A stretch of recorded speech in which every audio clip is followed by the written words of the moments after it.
धामी से bar association पदाधिकारियों ने की मुलाकात। विभिन्न मांगों को लेकर सौंपा ज्ञापन। सीएम धामी बोले चैम्बर निर्माण में सरकार देगी सहयोग।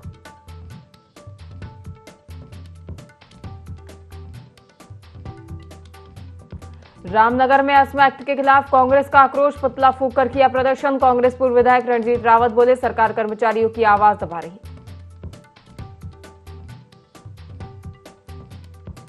भाजपा पूर्व विधायक सुरेश राठौर पर फिर संगीन आरोप। कथित पत्नी उर्मिला ने दी आत्महत्या की चेतावनी। 4 साल से शोषण करने का लगाया आरोप।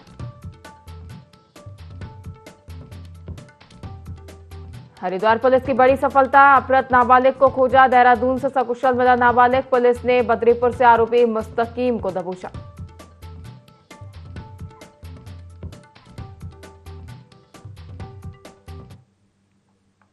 नमस्कार, IND 24 में आप सभी का बहुत बहुत स्वागत है। आपके साथ मैं हूं पल्लवी परिहार और देवभूमि लाइव देख रहे हैं आप। बुलेटिन की शुरुआत करेंगे खास खबरों के साथ। देहरादून से खबर सामने आ रही है, जो धामी सरकार का बड़ा फैसला। सीएम पुष्कर सिंह धामी ने प्रदेशवासियों को दी बड़ी राहत। 15 वर्ष पुराने कमर्शियल वाहनों की फिटनेस फीस नहीं बढ़ाई जाएगी। 1 वर्ष तक नहीं बढ़ेगी फिटनेस फीस। नई बढ़ी हुई दरें अब 21 नवंबर 2026 तक नहीं होंगी लागू। वाहन स्वामियों पर पड़ने वाला आर्थिक बोझ होगा कम। परिवहन विभाग ने इस संबंध में की अधिसूचना जारी। सरकार नहीं डालना चाहती जनता पर अतिरिक्त बोझ। आपको बता दें कि प्रदेश के वाहन स्वामियों के लिए एक राहत भरी खबर सीएम धामी सरकार की ओर से दी गई है। धामी सरकार का ये बड़ा फैसला देखने को मिला है, जहां सीएम पुष्कर सिंह धामी ने प्रदेशवासियों को एक बड़ी राहत दी है।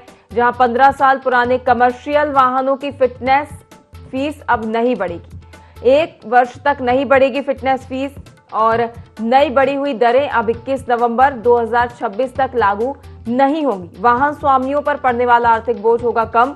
परिवहन विभाग ने इस संबंध में अधिसूचना जारी की है। अधिसूचना जारी कर इस संबंध में जानकारी साझा की गई है। उनका कहना है कि सरकार जनता पर अतिरिक्त बोझ नहीं डालना चाहते, जिसके मद्देनजर ये फैसला लिया गया है।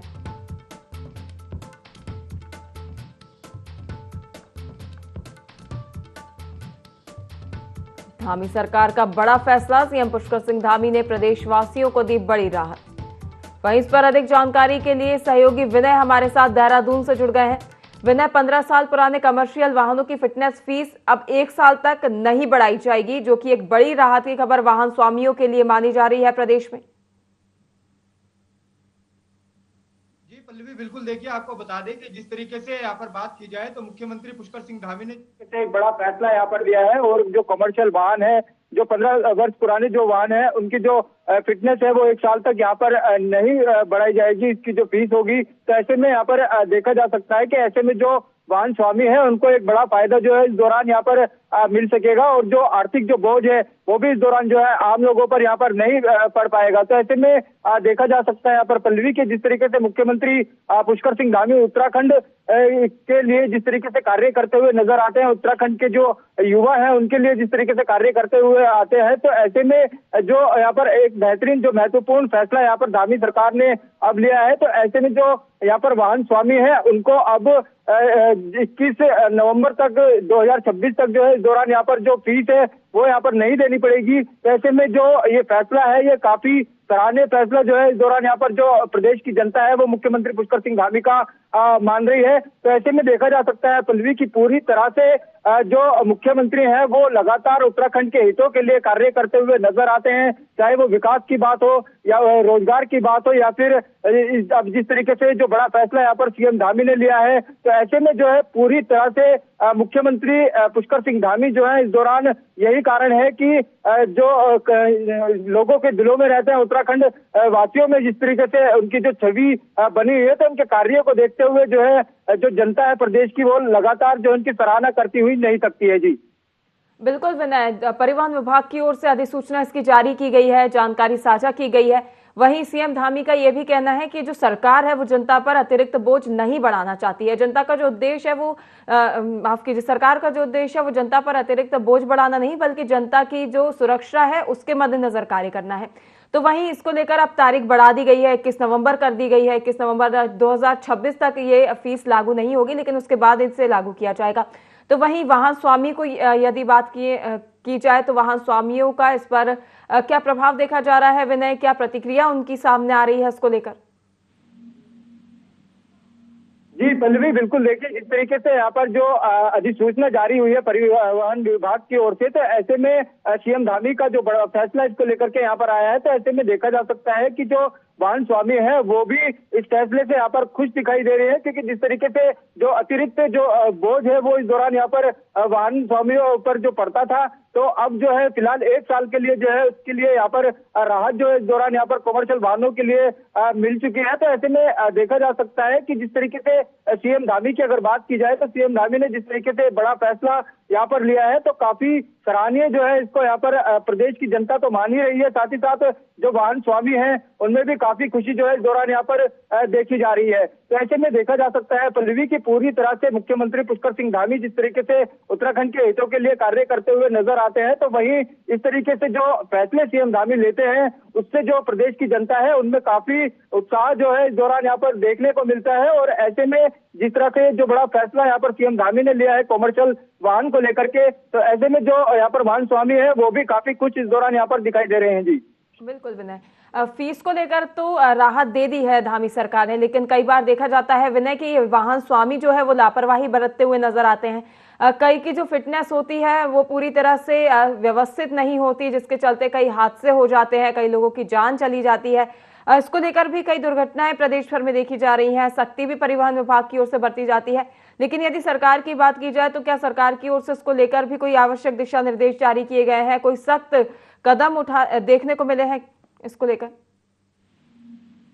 जी पल्लवी, बिल्कुल देखिए, लापरवाही बरतने वाले जो भी यहाँ पर वाहन स्वामी होते हैं, तो ऐसे में उनके खिलाफ जो है परिवहन विभाग की ओर से कार्यवाही इस दौरान की जाती है। तो ऐसे में जिस तरीके से सीएम धामी ने यहाँ पर इसको लेकर के अपना फैसला लिया है, उत्तराखंड की जो यहाँ पर वाहन स्वामी है उनको एक जो है जिस तरीके से बड़ी राहत यहाँ पर मिली है, तो ऐसे में देखा जा सकता है पल्लवी की पूरी तरह से जो है वाहन स्वामी इसको लेकर, इस फैसले को लेकर के यहाँ पर कुछ तो दिखाई दे ही रहे हैं। साथ ही साथ जिस तरीके से अभी आपने भी कहा कि जो घटनाएं जिस तरीके से जो है इस दौरान देखने को मिलती है प्रदेश में, और जो है वो वाहन की फिटनेस इस दौरान नहीं कराते हैं, तो ऐसे में जो है इनके लिए भी जो विभाग है परिवहन विभाग द्वारा, आरटीओ द्वारा जो है सघन चेकिंग अभियान इस दौरान जो है चलाए जाते हैं, जिस पर जो कार्यवाही है वो इस दौरान यहाँ पर की जाती है। और कार्यवाही के चलते जो है चालानी कार्रवाई जिस तरीके से की जाती है, तो ऐसे में पूरी तरह से उत्तराखंड सरकार जो है इसको लेकर के यहाँ पर कार्य करती हुई नजर तो आ ही रही है। साथ ही साथ साफ तौर पर दिशा निर्देश भी मुख्यमंत्री पुष्कर सिंह धामी ने अधिकारियों को भी दिए हैं कि जो लापरवाही है वो किसी की भी तरफ से जो है इस दौरान यहाँ पर बरती नहीं जाएगी, और ऐसे में जो है पूरी तरीके से जो है यहाँ पर जो रणनीति है वो उसके तहत यहाँ पर जो इस दौरान कार्य अधिकारी करे। तो ऐसे में देखा जा सकता है कि पूरी तरह से जो अधिकारी हैं वो भी मुख्यमंत्री पुष्कर सिंह धामी के निर्देशों का पालन करते हुए नजर आते हैं। जी बिल्कुल विनय, देखा जाए तो लगातार सीएम धामी की ओर से फिटनेस फीस पर तो राहत दी गई है, लेकिन इसके साथ ही हिदायत भी दी गई है और वाहन चालकों से ये भी अपील की गई है कि अपने वाहनों को फिटनेस कंडीशन में उनकी फिटनेस कंडीशन ठीक रखी जाए और लगातार जो भी नियम कानून परिवहन विभाग को लेकर है वो पालन किए जाए, जिससे हादसों में कमी आए। तमाम जानकारी साझा करने के लिए और जुड़ने के लिए बहुत बहुत धन्यवाद विनय। चलिए इसी के साथ बढ़ेंगे अगली खबर की ओर, जहां देहरादून में संघर्ष समिति बार एसोसिएशन और बार एसोसिएशन देहरादून के पदाधिकारियों ने मुख्यमंत्री पुष्कर सिंह धामी से मुलाकात कर नए एवं पुराने जिला न्यायालय परिसरों में अधिवक्ताओं के लिए भूमि आवंटन और चैम्बर निर्माण की मांग वाला ज्ञापन सौंपा। मुख्यमंत्री ने समस्याओं के समाधान का आश्वासन देते हुए प्रशासन अधिवक्ता समिति बनाने, वित्तीय सहयोग देने और मुद्दे को कैबिनेट में रखने की बात कही। आश्वासन के बाद पदाधिकारी संतुष्ट दिखाई दिए हैं।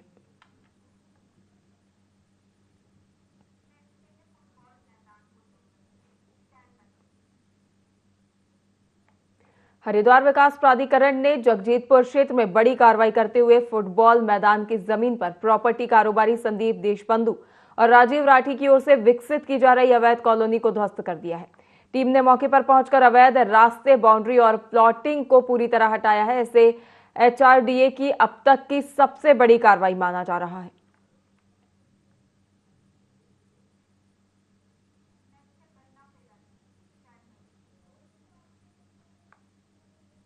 डोईवाला शुगर मिल के गन्ना पेराई सत्र 2025-26 का शुभारंभ पूर्व कैबिनेट मंत्री प्रेमचंद्र अग्रवाल और डोईवाला विधायक ब्रजभूषण गैरोला ने पूजा अर्चना के साथ किया। गन्ना विकास मंत्री सौरभ बहुगुणा कार्यक्रम में नहीं पहुंच सके। मेल कई क्षेत्रों के किसानों के लिए महत्वपूर्ण है। विधायक गैरोला ने मिल के आधुनिकीकरण के लिए मुख्यमंत्री से जल्द मुलाकात कर प्रयास करने की बात कही। अधिशासी निदेशक दिनेश प्रताप सिंह ने बताया कि इस सत्र में 30 लाख क्विंटल गन्ना पेराई और 10% रिकवरी का लक्ष्य रखा गया है। मिल के 57 क्रय केंद्रों से आपूर्ति होगी और नए उपकरणों से बेहतर परिणाम की उम्मीद है। किसान भाइयों को बहुत बहुत बधाई शुभकामनाएं देता हूं। किसान भाइयों ने मेहनत से, बहुत परिश्रम से गन्ना अपने खेतों में उगाया और निश्चित तौर पर हमारी sugar mill, Doiwala sugar mill में लगातार जो है प्रोडक्शन काफी कुछ वर्षों से बहुत अच्छा हो रहा है और हम किसान भाइयों के साथ, पूरी सरकार उनके साथ है। और आप सब लोग जानते हैं कि ये शुगर मिल का जीर्णोद्धार करने के लिए इसमें और क्या क्या अच्छा हो सकता है, इसके लिए हमारी सरकार के द्वारा मैं भी स्वयं प्रयासरत रहा। मैं माननीय मुख्यमंत्री जी का, अपने गन्ना मंत्री जी का भी बहुत धन्यवाद देता हूं। और ये हमारी शुगर मिल बहुत ऐतिहासिक शुगर मिल है, बहुत पुरानी शुगर मिल है। कई परिवारों के जो यहाँ पर उनको रोजगार देने का काम किया है। गन्ना यहाँ पर जितने भी हमारे क्रय केंद्र हैं, जितने भी हमारे गन्ना सेंटर जो हमारे सेंटर हैं यहाँ पर, उन सेंटरों से गन्ना यहाँ पर आ रहा है। हमने इस बार विगत वर्षों की अपेक्षा बहुत सारे ऐसे नए काम किए हैं जिससे हमारी मिल की क्षमता और चीनी प्रथा जो है इम्प्रूव करेगी। इस बार पेमेंट और किसानों से रिलेटेड जितनी भी सारी चीज़ें हैं उस पर भी ध्यान दिया गया है।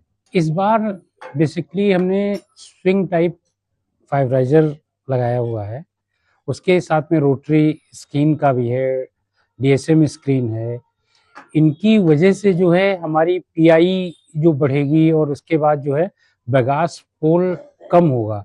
इस बार जो है हमारे जितने भी क्रय केंद्र हैं उस पे इलेक्ट्रॉनिक कांटा लगा हुआ है। इस प्रकार हम चेक्स एंड बैलेंसेस करते हुए सारी चीज़ों को प्रयास करेंगे कि किसी भी प्रकार की शिकायत। बागेश्वर में नवनिर्वाचित कांग्रेस जिलाध्यक्ष अर्जुन भट्ट का कांग्रेस कार्यकर्ताओं ने फूलमालाओं के साथ स्वागत किया। पिंडारी मार्ग स्थित बैंक्वेट हॉल में आयोजित कार्यक्रम में पूर्व सांसद प्रदीप टमटा, पूर्व जिलाध्यक्ष भगत डसीला, पूर्व विधायक ललित फरसवान, पूर्व जिला पंचायत अध्यक्ष हरीश एठानी और अन्य नेताओं ने शामिल होकर एकजुटता का संदेश दिया। जिलाध्यक्ष अर्जुन भट्ट ने मिशन 2027 के तहत दोनों विधानसभा सीटें जीतने का संकल्प दोहराया और जिले में संगठन को मजबूत करने, नए सदस्यों को जोड़ने और जल्द ब्लॉक स्तर पर कार्यकारिणी विस्तार करने की घोषणा की। हमारे सीनियर लीडर, मेरे मार्गदर्शक के तौर पर, मेरे बड़े भाई के तौर पर भगवत सिंह डसीला जी से अपना सामंजस्य बैठाकर कमेटी को बनाएंगे और जल्द ही हम उसकी घोषणा भी करेंगे। 2027 को लेकर हमारा विजन ये रहेगा, सबसे पहले तो हमने बूथ कमेटियों को मजबूत करना है, बूथ कमेटियां बनानी है, जो निष्क्रिय हैं उनको सक्रिय करना है और भाई भगवत सिंह डसीला जी के नेतृत्व में हमने आगे बूथ बूथ जाकर उनको रिचार्ज करने का काम करना है और सारे पुराने जो कांग्रेसी हैं उनसे संपर्क के साथ हम 2027 का चुनाव जरूर पता करेंगे। मैं अपने राष्ट्रीय नेतृत्व को बहुत बहुत धन्यवाद देता हूँ, आभार भी उनका करता हूँ कि एक नया प्रयोग कांग्रेस द्वारा किया गया, राहुल जी द्वारा किया गया संगठन सृजन का, और उसके तहत लक्ष्य रखा गया था हमारे रायपुर अधिवेशन में कि समाज के हर वर्ग, हर उम्र, सबको कांग्रेस संगठन में प्रतिनिधित्व मिलना चाहिए। और आज जो प्रदेश की हमारी जो टीम मिल रही है 26 जिलाध्यक्षों की, जो हमारे सांगठनिक जिले हैं,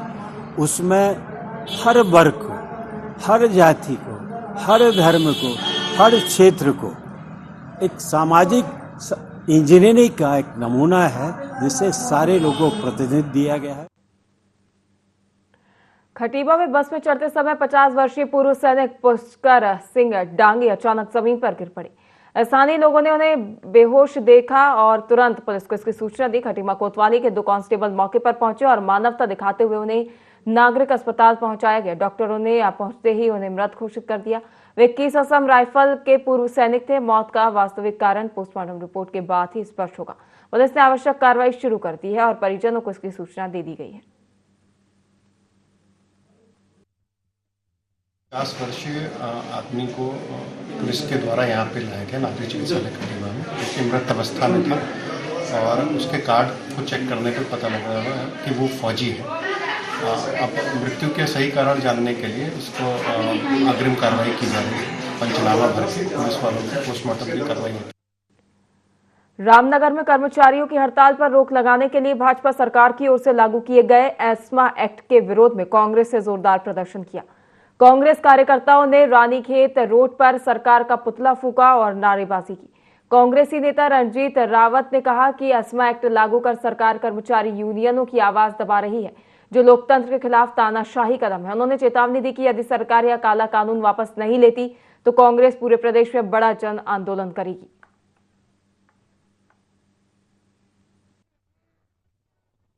भाजपा लगातार लोकतंत्र की हत्या करते आ रही है। उसका एक नया उदाहरण जो है उत्तराखंड में देखने को मिला है। कर्मचारी यूनियनों पर जो है रोक लगाने के लिए जो एस्मा कानून लागू किया गया है, वो भी उसकी लोकतंत्र में कोई जगह नहीं है। वो जनता की आवाज को दबाने का काम कर रहे हैं। हम सरकार को चेताना चाहते हैं कि तत्काल इस एस्मा को हटाया जाए, अन्यथा कांग्रेस अन्य जितने भी जनविरोधी कार्य सरकार कर रही है उनके साथ साथ इस एस्मा मुद्दे पे भी बड़ा जन आंदोलन चलाने का। चंपावत जिले के लोहाघाट ब्लॉक में जंगली जानवर किसानों के लिए सरदर्द बने हुए हैं। जहां सुअर और बंदर अभी तक किसानों की फसलों को तबाह कर रहे थे, तो वहीं अब किसानों के लिए बारहसिंगा का बड़ा खतरा पैदा हो गया है। क्षेत्र के किसान नेता गंगादत्त जोशी और मोहन चंद्र पांडे ने बताया कि पहले सुअर व बंदरों से फसलों को खतरा पैदा हो रहा था, लेकिन अब सबसे बड़ी समस्या के तौर पर बारहसिंगा आ गया है। गंगादत्त जोशी ने बताया कि लोहाघाट के गंगनौल और आसपास के क्षेत्र में बारहसिंगा ने आतंक मचाया हुआ है। उन्होंने बताया कि बारहसिंगा फसलों के साथ साथ उनके फलदार पेड़ पौधों को भी नुकसान पहुंचा रहे हैं। उन्होंने कहा कि बारहसिंगा ने पेड़ों की छाल तक खा दी है। पेड़ पौधे आज के लिए फ्री में बांट रहे हैं और हमने तो पहले जो है खरीद के भी ला रखे हैं पेड़ इन विभागों से, और अगर ये हमें तारवाड़ के सुविधा अगर मुहैया कराते हैं तो मैं ये नहीं कहता हूँ कि मतलब सारा एरिया पूरा तारवाड़ से बंद किया जाए। जहाँ पर जो भी कर रहे हैं ग्राम सभा में या जो भी तोप में कर रहे हैं, वहाँ मतलब हर तोप अगर बंद हो जाए तो जानवर से जो है हमें निजात मिल सकता है। कल जो है मेरे बगीचे में कुछ कई मतलब पेड़ों का इतना नुकसान कर रखा है, 2-3 दिन से लगातार आ रहा है। अब डर है कि मतलब एक बगीचा मेरा और पड़ता है जिसमें सिर्फ आड़ू है मेरा, और सेब है, खुमानी है। छोटे जानवर से नहीं पता है, जो बड़े जानवर जो आ रहे हैं आजकल बारहसिंगा जिसे हम बोलते हैं ना, और सुअर आ रहा है। सुअर भी इतना नुकसान नहीं कर रहा आज की एज में जितना आज की एज में ये बारहसिंगा कर रहा है। अभी धान की खेती आप सीमांत क्षेत्रों में देखेंगे, धान और मटवा और झिंगुर बहुत अच्छी खेती हो रही है, लेकिन वही जंगली जानवरों का आतंक जहाँ सुअर है, बारहसिंगा है, तो इन चीज़ों को किसान जो है बहुत पहले से झेलता आ रहा है। तो सभी की यही मांग है कि जैसे आप सीमांत में जाएं, कई गांव अभी भी ऐसे हैं जहां 80-90% आबादी जो है खेती कर रही है और पूरा का पूरा गांव जो है उन्होंने खेती से आबाद करा हुआ है, लेकिन उनको परेशानी यही है कि जंगली जानवर से वो लोग परेशान हैं। तो हमारा यही अनुरोध है कि जो है इसमें तारबाड़ या जो भी सरकार के द्वारा व्यवस्था हो सकती है उस जानवर को रोकने की, वो भरपूर करनी चाहिए, क्योंकि तभी कोई गांव में रुक सकेगा और स्वरोजगार के प्रति जो है उसका मोह भंग नहीं होगा। अन्यथा तो यही है फिर एक कहने वाली बात हो जाएगी सीमांत।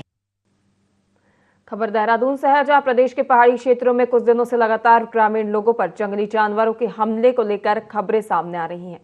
वहीं भाजपा प्रदेश प्रवक्ता कमलेश रमन ने कहा कि यह वाकई बेहद दुखद है। सरकार की तरफ से हर संभव प्रयास किए जाते हैं कि किसी को भी किसी तरह का नुकसान ना हो और आवारा या खतरनाक जानवर किसी पर हमला न करें। विभाग और अधिकारी लगातार सुरक्षा के इंतजाम मजबूत कर रहे हैं। इसके बावजूद यदि कहीं ऐसी घटनाएं घटती हैं तो वे अत्यंत दुर्भाग्यपूर्ण है। वरिष्ठ अधिकारी इस पर नजर बनाए हुए हैं और यह सुनिश्चित करने की कोशिश की जा रही है कि भविष्य में इस तरह की घटनाओं की पुनरावृत्ति न हो। देहरादून से खबर हम आपको बता रहे हैं, जो ग्रामीण इलाकों में जंगली जानवरों पर लगातार हमले हो रहे हैं।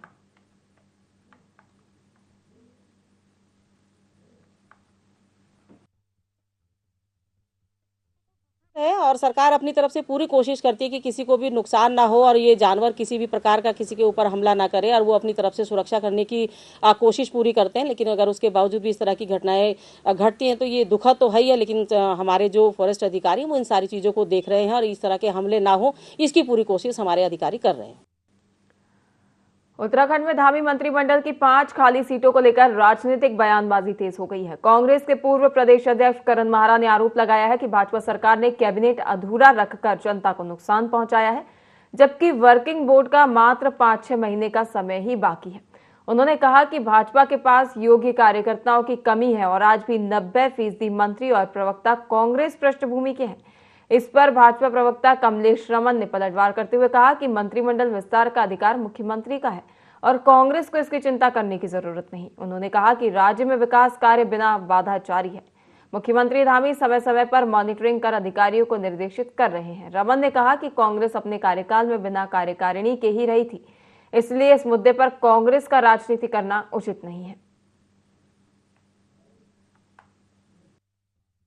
अब तो चुनाव आ गया, अब अगर कोई बन भी जाएगा, वर्किंग बोर्ड केवल 5 महीने का रह गया, 5 से 6 महीने का। उसके बाद चुनाव की तैयारी इत्यादि हो जाती है, तो अब बनाए ना बनाए से फर्क नहीं पड़ता, लेकिन जनता का नुकसान जरूर कैबिनेट को खाली रख के बीजेपी ने किया है। और जो मैं समझता हूँ कि इनके पास योग्य लोग हैं ही नहीं तो आधे भी, बल्कि 90% जो मंत्री हो कांग्रेस पृष्ठभूमि के आज हैं, और प्रवक्ताओं में भी 90% प्रवक्ता जो है कांग्रेस पृष्ठभूमि के हैं, तो टोटा है बीजेपी के पास योग्य लोग। कांग्रेस के वो पूर्व अध्यक्ष इतने क्यों परेशान हुए? उन्होंने तो अपना कार्यकाल बिना कार्यकारिणी के गुजार दिया। बिना कार्यकारिणी के उन्होंने जो है पूरे 3 साल तक कांग्रेस के अंदर काम किया। तो मुझे लगता है कि उनको ये कहते हुए शोभा नहीं देता है कि मंत्रिमंडल में कौन बनेगा और कौन नहीं बनेगा। ये माननीय मुख्यमंत्री जी का विशेषाधिकार है और उनको परेशानी नहीं होनी चाहिए। विकास कार्य कोई अवरुद्ध नहीं हो रहे, कार्य हमारे पूरे तरीके से चल रहे हैं और माननीय मुख्यमंत्री जी स्वयं इन सारी चीजों के ऊपर मॉनिटरिंग करने का काम करते हैं। तो कांग्रेस को इस तरीके का राजनीतिकरण करके और या ये कहना, मुझे लगता है कि कांग्रेस को अपने अंदर थोड़ा सा झांक लेना चाहिए। जिनकी कार्यकारिणी के बगैर 2-2, 3-3 बार उनके अध्यक्ष कार्य करते हों, वो इस तरह की बात करें तो अच्छा नहीं लगता। हरिद्वार में विश्व सनातन महापीठ के शिलान्यास समारोह में कथावाचक अनिरुद्ध आचार्य का संबोधन चर्चा में रहा। उन्होंने कहा कि समाज को अब बेटियों को झांसी की रानी की तरह सक्षम बनाना होगा और आत्मरक्षा के गुर सिखाने होंगे ताकि वे हर परिस्थिति में खुद को सुरक्षित रख सके। अपने संबोधन में उन्होंने बॉलीवुड फिल्म पीके पर भी निशाना साधते हुए कहा कि ऐसी फिल्में समाज में भ्रम फैलाने और लव जिहाद जैसे मुद्दों को बढ़ावा देने का काम करती हैं। साथ ही उन्होंने लोगों से धार्मिक जागरण और सांस्कृतिक मूल्यों की रक्षा के लिए एकजुट होने की अपील की। उनके बयान ने बेटी सशक्तिकरण और धार्मिक फिल्मों की भूमिका को लेकर नई बहस छेड़ दी है। हरिद्वार में अनिरुद्ध आचार्य का संबोधन आपको बता दें, उन्होंने इस दौरान बेटियों के सशक्तिकरण को लेकर भी एक बयान दिया है। महापीठ के द्वारा, संतों के द्वारा सदा सनातन की रक्षा हुई है और आगे भी होती रहेगी। भारत की शिक्षा प्रणाली जिसमें गीता हो, जिसमें रामा सब कुछ हो, साइंस हो, सब कुछ हो, दुनिया में जो हम सिलेबस पढ़ा रहे हैं सीबीएसई बोर्ड का, वो सब सही है। पर उसके बाद हमारे वैदिक गणित रामचरितमानस की कुछ राम को आदर्श क्यों नहीं बनाया गया? तो अकबर बाबर को क्यों माना? हरिद्वार स्थित किरबी कंपनी के कर्मचारियों ने अपनी लंबित मांगों को लेकर बड़ा प्रदर्शन किया। श्रमिकों ने शिवालिका नगर से रैली निकालकर श्रम विभाग पहुंचकर विभाग के गेट पर धरना शुरू कर दिया। उनका कहना है कि अप्रैल 2025 से उनकी कई मांगे लंबित हैं, लेकिन ना तो कंपनी प्रबंधन और ना ही श्रम विभाग कोई कार्रवाई कर रहा है। कर्मचारियों ने आरोप लगाया कि किरबी कंपनी के डायरेक्टर मजदूर प्रतिनिधियों को धमकाने की बात तक कर रहे हैं। उनका कहना है कि वार्ता के बजाय प्रबंधन उन्हें उकसाने का काम कर रहा है और श्रम अधिकारी मौके पर नहीं मिलते, जिससे उनकी सुनवाई नहीं हो पा रही।